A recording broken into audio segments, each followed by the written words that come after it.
திண்டுக்கல் மாவட்ட ஆட்சியர் அலுவலகத்திற்கு நிலக்கோட்டை பகுதியைச் சேர்ந்த வேல்முருகன், அவருடைய மனைவி பானுமதி ஆகிய இருவரும் ஆட்சியர் அலுவலகம் வந்தனர்.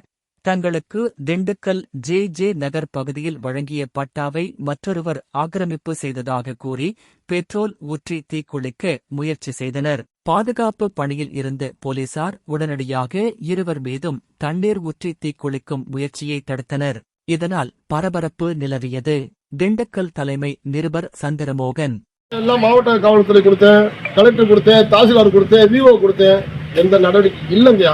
இனி எப்ப சொல்ல வேண்டிய இடத்துல சொல்லி எனக்கு நடவடிக்கை என்னும் போது இனி நாங்க எங்கேயா போறது? என் பிள்ளைகளை கவர்மெண்ட் பார்த்துக்கிட்டு நாங்க இருவரை செத்துட்டோம்னாக்கா இந்த கவர்மெண்ட் எங்களை நினைக்கும்லங்கயா, சரி இப்போ இடத்துக்காக செத்து போனான்னு சொல்லி அப்படி போறது ஒரு வழி இல்லைங்க எங்களுக்கு. நாங்க இந்த 1 மாசம் எதிர்பார்த்துக்கிட்டு இருந்தோம், கூப்பிட்டு விசாரிப்பாங்க சொல்லுவாங்க, ஒண்ணுமே நடக்க இல்லைங்கய்யா. அவர் எந்த ஏரியா காரணம்? அவர் வந்து நம்ம சந்துக்கடை, மந்திரி கடை சந்துக்கடை, திண்டுக்கல் சந்துக்கடை, அது வந்து ஒரு பாத்திர வியாபாரம் பார்த்துக்கிட்டு சார். அவர் பேரு சுந்தரம். உங்க பேரு? நாங்க மனு கொடுத்து 1 மாசத்துல விட்டு வந்துருக்கோம். உங்க வயசு எவ்வளவு இருக்குங்க ஐயா? நாங்க பெட்ரோல் ஊத்திட்டு அவர் சேர்ந்த பல பேர் இருக்காங்க. அங்க போனாக்க எங்க உயிருக்கு உத்தரவு இல்லைங்க. அது வந்து கவர்மெண்ட் பார்த்து எடுத்து கொடுத்தா தானே தவிர நாங்க அங்க போக முடியாதுங்க. அவரு எந்த ஏரியாக்காரு? அது அந்த எல்லாமே அந்த நம்ம மனுல வச்சிருக்கீங்க. மனு எங்க இருக்கு?